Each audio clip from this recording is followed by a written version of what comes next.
Hello, this is Mark Nedgem again for Newsweek, and I want to talk to you about TOVX stock.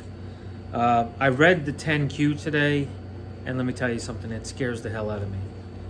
For one, all over the 10Q, they have mention of whether or not this is going to be a going concern.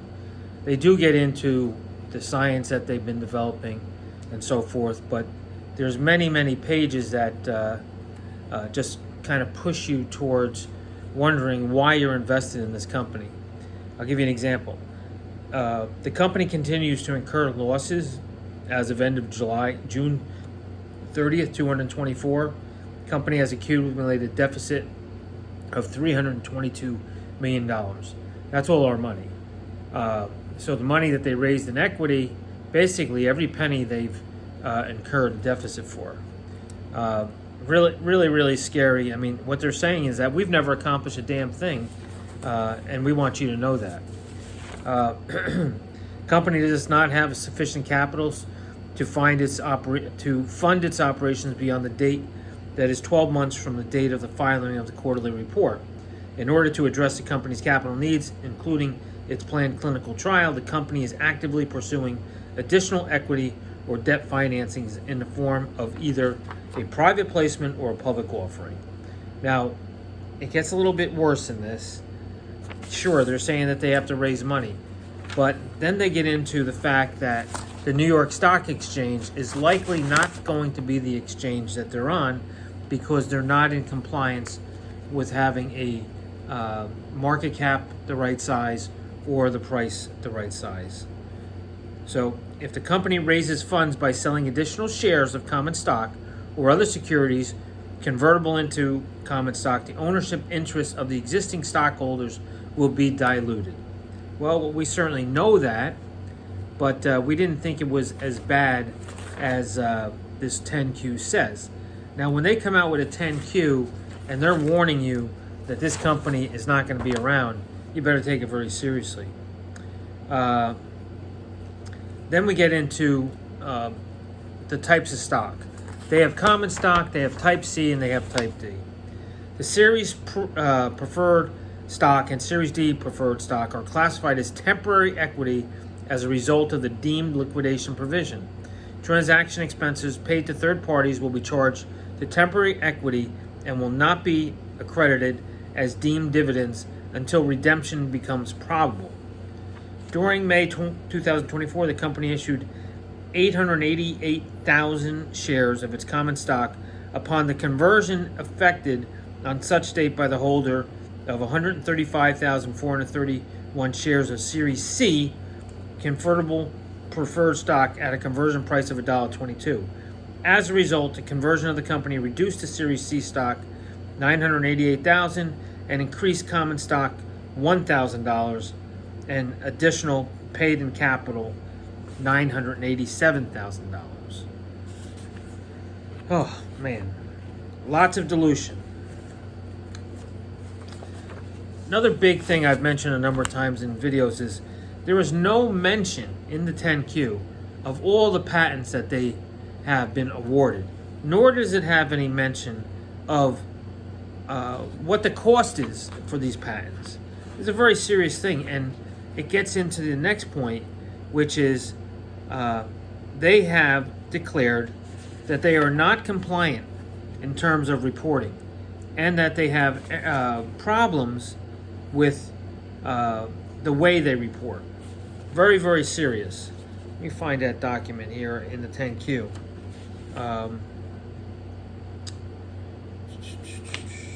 Please bear with me. Okay. They have a section here, risk factors. There is uncertainty regarding our ability to maintain liquidity sufficient to operate our business effectively, which raises doubt about our ability to continue as a going concern. Our consolidated unaudited financial statements as of June 30th have been prepared under the assumption that we will continue as a going concern for the next 12 months. Our management concluded that recurring costs from the operation and the fact that as of June 30th we have an additional accumulated deficit of approximately 322. They are telling us to get out of this stock 100%. And you can sit here and say, oh well, it's going to be okay, but they're telling us here in paper, they're reporting it to us that we're in deep shit as stockholders. We're gonna wipe you out, is what they're saying. Now, we have identified. This is very important. We have identified material weaknesses in our internal controls in the company, and we cannot provide assurances that these weaknesses will be effectively remediated or that additional material weaknesses will not occur in the future. And that's serious. If our internal control over financial reporting or our disclosure controls and procedures are not effective, we not be able to accurately report on our financial results, prevent fraud, or file our periodic reports in a timely manner, which may cause investors to lose confidence in our reported financial information and may lead to a decline in our stock price. Our management is responsible for establishing and maintaining adequate internal control over our financial reporting as of Rule 13A-15 under the Exchange Act. Based on our assessment, we have concluded that as of June 30th, 2024, we did not maintain effective review controls at a sufficient level of precision with certain financial statement areas and other unusual transactions involving complex accounting and related. Are they telling us somebody stole some money? Are they telling us there's a supplier that was a fake supplier? Are they telling us that some of these expenses are not legitimate? Of course, they won't come out and say that here. They're just going to give us vague. Call the company, they won't answer. Call the investor relations person, Christopher. He's not going to tell you. We are in the dark except for the fact that they're saying, hey, Mr. Stockholder, you are screwed, but not enough. We're going to screw you more. Based on our assessment, we have concluded as of June 30th, we did not maintain effective review controls at a sufficient level of precision with certain financial statement areas and over unusual transactions involving complex accounting related disclosure requirements. We and segregation of duties within certain key information systems supporting our accounting and financial reporting process. Additionally, many of our business process controls dependent on the information derived from these information systems were also infected, as we did not design and implement controls to validate the completeness and accuracy of underlying data utilized in operation of these controls.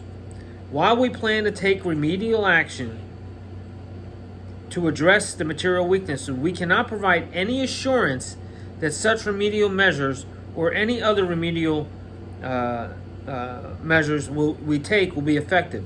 If we fail to maintain effective internal control over financial reporting, we may not be able to accurately report our financial results, detect or prevent fraud, or file periodic reports in a timely manner, and lead to a decline in our stock. They already told us that they screwed up, and they're telling us now that they're going to put out more information that makes the stock price go down more. Why? Because they don't care. They got the money already. They're not raising any capital. They just have our money. And now they're going to wipe it out and probably take this to a private equity firm. It's a disaster. I think we need an attorney. In addition, a material weakness will not be considered remediated until the controls are designed and operating effectively. What's so difficult? You have a checkbook. You're spending money. Who are the people you pay? You don't have any income. It's not like income is being stolen. So what are the material weaknesses? Somebody has the right to sign the checks. Somebody's transferring money from their bank account. What is it? How do you spend $8 million a quarter? Our common stock is listed on the New York Stock Exchange. The New York Stock Exchange American listing standards generally mandate that we meet certain requirements relating to stockholders' equity, stock price, market capitalization, aggregate market value of publicly held shares, and distribution requirements. We cannot assure you that we will be able to maintain the current listing standards of the New York Stock Exchange. The New York Stock Exchange requires company to meet continued listing criteria, including a minimum stockholders' equity of $6 million. If an issuer has sustained losses from continuing operations or net losses in its 5 most recent years as outlined in the New York Stock Exchange American Company Guide, and trading of the stock above 10 cents per share. The New York Stock Exchange American Company Guide also states that the New York Stock Exchange normally will not consider removing from listing securities of an issue if it's compliance with all the following: a total market value capitalization of at least $50 million, 1,100,000 publicly held shares, a market value of publicly held shares of at least $15 million, and 400 round lot shareholders. In addition, the New York Stock Exchange American has informed us that it can commence delisting proceedings. Okay, they've told them, and they didn't put out a press release to us. The New York Stock Exchange told them that they can delist us.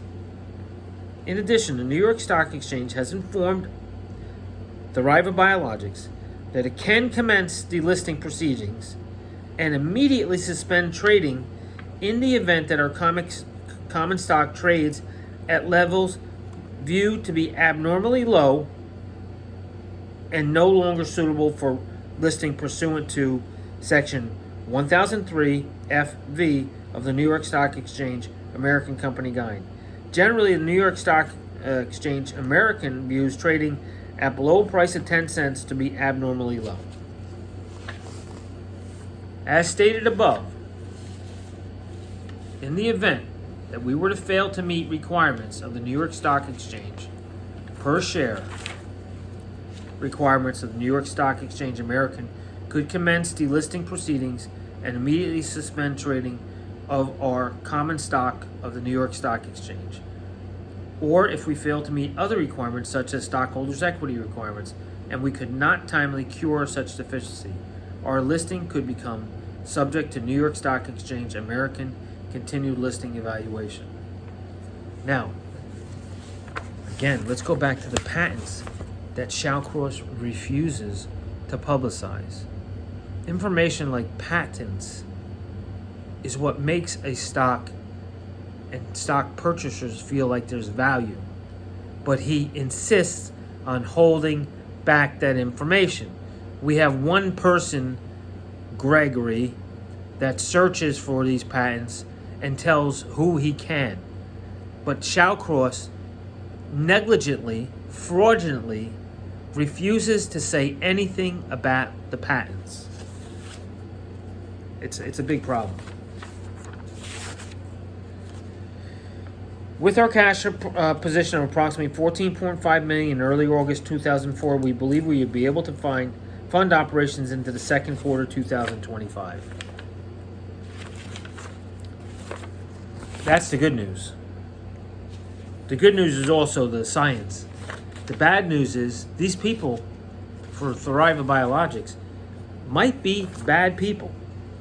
They might be people that wanted to run up bills for the equity for shareholders, run the company into the ground, and then sell off to private equity people. This is what criminals do. And it's getting to the point where SHALLCROSS and his buddies on the board are criminals. SHALLCROSS, I know you're watching this, and I'm telling you to your face, your actions are criminal. You don't report patents, you don't report timely information, and you're driving the shareholders into the ground, just like you told me to my face that you don't care if retailers sell. Our management, with the participation of the Chief Executive Officer, who serves as our Chief Financial Officer, evaluated the effectiveness of our disclosure procedures as of June 30th, 2024. The term disclosure controls and procedures as defined in Rules 13A, 15E, and 15D, 15E under the Exchange Act means controls and other procedures of a company that are designed to ensure that information required to be disclosed by a company in the report that it files or submits under the Exchange Act is recorded, processed, summarized, and reported within the time periods specified in the rules and forms of the Securities Exchange Commission. Disclosure controls and procedures include, without limitation, controls and procedures designed to ensure That information required to be disclosed by a company in the report that it files or submits under the Exchange Act is accumulated and communicated to the company management, including its principal, executive, and financial officers or persons performing disclosure controls and procedures under the Exchange Act that are designed to provide reasonable assurance the information required to be disclosed in the reports filed under the Exchange Act, such as the quarterly report or Form 10-Q, is collected, recorded, processed, summarized, and reported within time periods specified in the rules of the SEC. The company's disclosure controls and procedures are also designed to ensure such information is accumulated and communicated to management to allow timely regarding required disclosure. Management recognizes that any controls and procedures, no matter how well designed and operated, can provide only reasonable assurance of achieving their objectives and management necessarily. I didn't put in here that it's likely that you can't prevent fraud. You did. Not good.